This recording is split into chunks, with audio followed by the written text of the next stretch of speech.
Good morning, good morning, good morning. I feel like I need to say good morning because when I do my weekly emails to my members, I say, good morning. I hope you're doing well, enjoying your favorite cup of coffee, your favorite cup of tea, or depending on when you are watching this video email. So as you're listening here and looking, you're like, what in the world? It's like getting in the car and you are just on autopilot and like you go to the place, right? And you end up and you're like, wait, this isn't where I should be going. And sometimes, like when I turn the camera on, I feel like I'm doing my weekly emails. And so that's the case right now. But welcome, welcome, welcome to the Life at a Glance podcast. My name is Rhonda Melogy, if you're still listening. And today's topic, I really want to dive into it. It's something that I was thinking, like, how can I present this? What stories can I share? And kind of what is like the big takeaway? And really, today's episode is all around this idea of the highlight reel versus real life. And specifically, you know, what I'm talking about is social media and how we are constantly bombarded by the highlight reel. And what we're not seeing is all of the messy parts kind of behind the scenes. And I think that this, as we, dive into a new year, is a great reminder that highlight reel is fantastic. We all like a good highlight reel. But the most important part, and the part that we should reward and almost strive for, is the real life and the messy parts and behind the scenes. If you think about social media is a movie trailer, and we all love a good movie trailer, right? I like Morgan Wallen, and one of the things that he talks about in one of his songs is he talks about that there's a line where it's like basically drinking a beer before your 21st birthday, like how good that feels. And I think that what you're like, how do these things, how do they go together, Rhonda? Well, that line in that song and the movie trailer, the highlight, it's that dopamine hit. Like when I talk about having a beer before your 21st birthday, it's like, yeah, I remember that feeling and how that felt. And when we look at a movie trailer, we see like the beginning, the introduction of the character and setting the stage, kind of that conflict that they go through, and a little bit of the resolution at the very end and how they kind of tie things up. But wait, so you don't see like the bloopers, the rewrites, like the big messy parts kind of behind the scene. And it's really when we see the movie trailer and when we see the things on social media, it's I think it really it ignites the comparison game, and it keeps us stuck. It's almost like I've got a couple things going on here in today's episode: real life versus um, a movie trailer or the highlight reel. And I think like one of like the parts kind of behind the scenes, like you see 5 years later, I have over 8,000 customers that have purchased this one simple template. And when we think about that, it's like, oh, I can do that. But what you don't see really is how that template came to be. That template came to be was that I had done a workshop, and I'm not one that sees like the neon sign. It's like, this is what you should do, move forward. This is what people really need, because we always look over simple, right? We never actually drill in or dial in and go, oh, that's all I have to do. We always have to overcomplicate things, right? And so the ad that I was using was for a webinar, and people, they were not registering, and it was not working. And I was mad about it. And so I literally took that copy and I used it. I started $35 a day, and it went to Lead Pages, which was a very ugly funnel, ugly landing page. It was purple, and I'm not even a purple person. And people actually criticized me for using purple. I call it the ugly funnel. But all of that, like throwing spaghetti up against the wall, $35 a day, using copy that was intended for something else, has really been the cornerstone of building my business. So you can see, and I think the sales page has like 7,000 people. You can see, oh, wow, the highlight reel is that she has 8,000 customers. But the part that you don't see, like the hard parts behind the scenes, where I was frustrated, this thing isn't working, and I just started $35 a day. I put a couple of things together. I threw some stuff on a sales page inside of lead pages, and lo and behold, it worked. So that's the difference between seeing the highlight reel of what you see versus all of the behind the scenes parts. Now, I think that when we think about highlight reel versus like real life, one of the things we call it like this messy middle. And nobody posts really about the messy middle. If they do, typically, then people will pile on. And I don't know, like it's really hard for me to post about the messy middle. You don't see the failed attempts. You don't. You don't see the kind of the behind the scenes, the moments that you're ready just to kind of throw in the towel. But that's really where the magic happens. And I think a lot is I can relate the messy middle to being a female and showing up on video where I'm wearing it. You can see a sweatshirt and a cap that's been washed that's frayed. That's how I show up. That's like a messy middle. Another messy middle for me is that right now, if you are seeing the video, you're seeing kind of my, well, everything has changed. A tree basically cut my house in half. And I have my computer at the dining room table, and you were looking behind me at my porch. I think it has a nice frame. It's actually glary. Now that I'm actually looking at it, it's glary.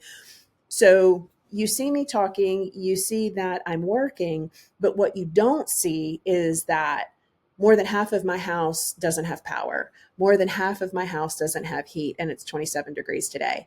I haven't had a light in my bathroom since September 27th. So it makes getting dressed, like all the things, think about all the things that you do in your bathroom. It makes that very challenging. And what you don't see is that my roof is an accordion, and it's probably going to take another 8 months for us to get back to normal. So, normally, I don't want to say that I'd be ashamed of that, but I'm being more vulnerable, maybe is a better way to phrase that. I'm being more vulnerable in showing that I still have to run my business. My husband still has to go to work. Our kids still have to go to school. Bills still have to be paid. All of those things have to happen, even though it's not a ideal situation right now. And I'm not showing like the beautiful Instagram drool worthy images that we see, especially coming off the holidays. Like, I don't even know. I love it that like if you love I love a beautiful design, right? And I love things that are beautifully um, decorated. I just can't do that. I just can't like it. That's that's an anxiety and a stress that just is like, oh. And I'm sure behind the scenes of all of that beauty, there is a ton of messy middle. And finally, just kind of talking about the highlight reel versus real life is really what I want to get to the heart of. And that is the comparison without context. And this is going to be a theme throughout this year and different episodes that I have, because I have different thoughts on this. When you're scrolling through social media, it's easy to compare someone else's highlight reel to your everyday life. But what you don't see is the hard stuff. And in some cases, how they got to where they are, but now where they are, how they're actually running things, because they're not running things on their own. I can tell you that. And it's I call it comparing your beginning to someone else's middle.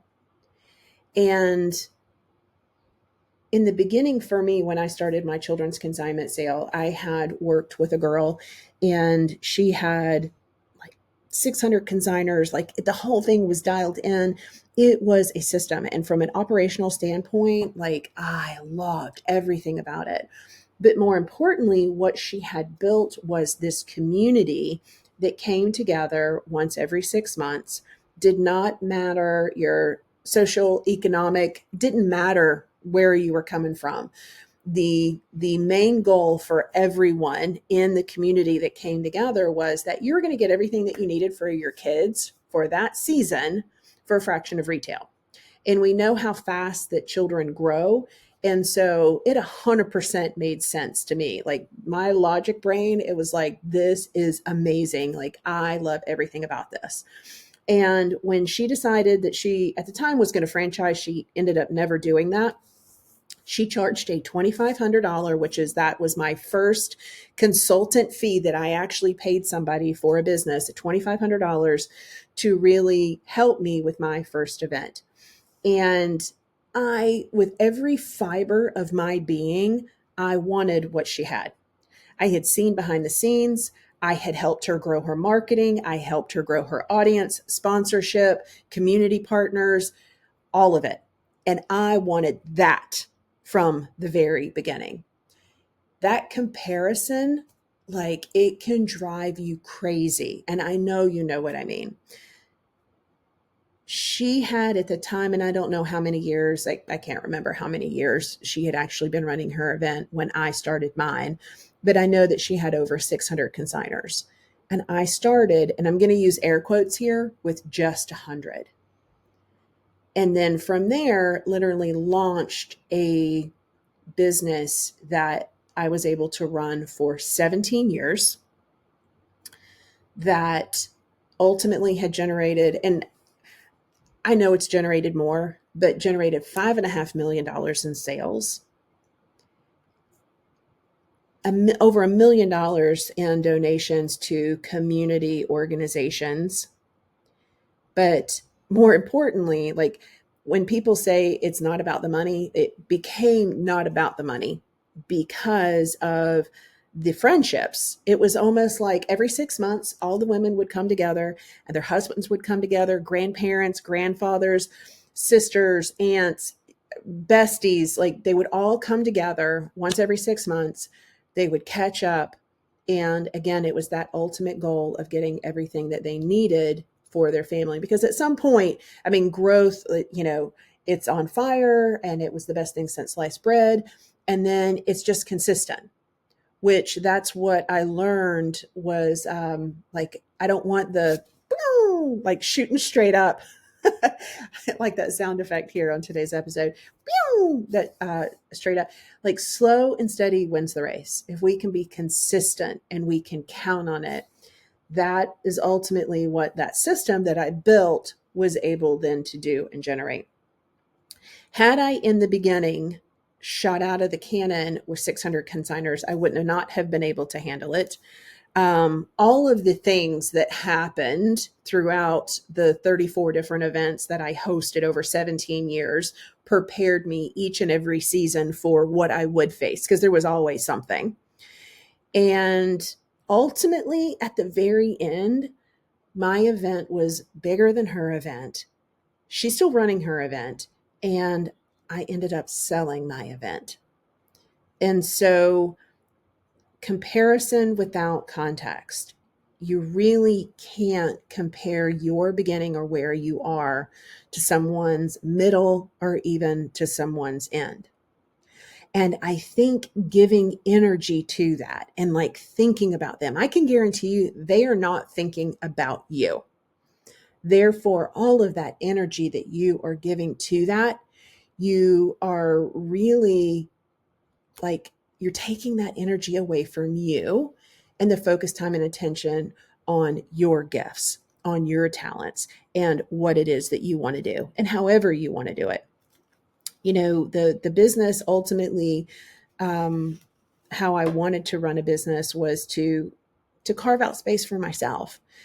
We had 4 children in 5 years, so it was very quick. And then I was Daniel's wife, And what I saw, the gift that my mother gave me, that the importance is to carve out space for yourself. Like, what are your interests? What are the things that you like to do? And so for me, thinking about, context, this comparison without context, that was always really at the center and at the heart of why I wanted to have a business and why I wanted to launch a business. And so I guess today's episode and sharing three very different stories is what you see is very surface, and really like the messy parts in the back. I need to do a better job of sharing those. And this podcast is one way to do that. In my social media, that's another way to do that. I get really, really frustrated when I only see the shiny parts, when I only see the highlight reel.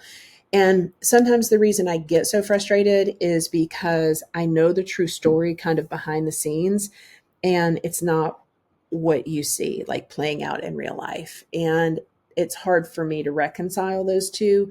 I don't like using the word authentic, transparency, like those two words. I really dislike using those because I think you should show up as who you are to begin with. And I don't think that those need to be stated. If those need to be stated, then we're not sharing a truth. And if we're not sharing a truth, then we're just selling an idea.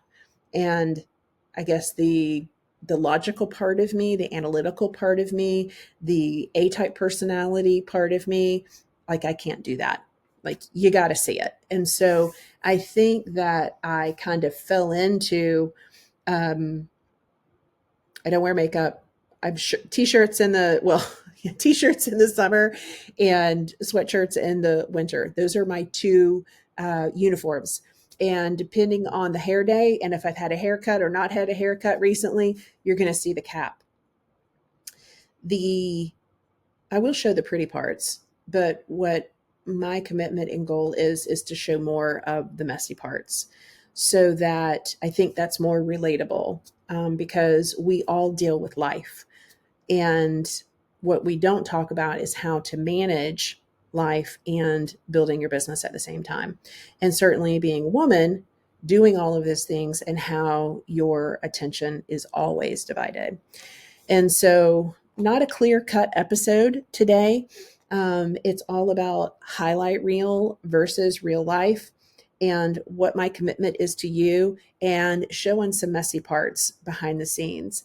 And so I hope you'll stick with me as I figure out the podcast, the format, I don't know, the episodes, what to talk about, what to share, and figuring out the messy behind the scenes. All right. Until we meet next week. Thanks. We'll take care. We'll talk soon.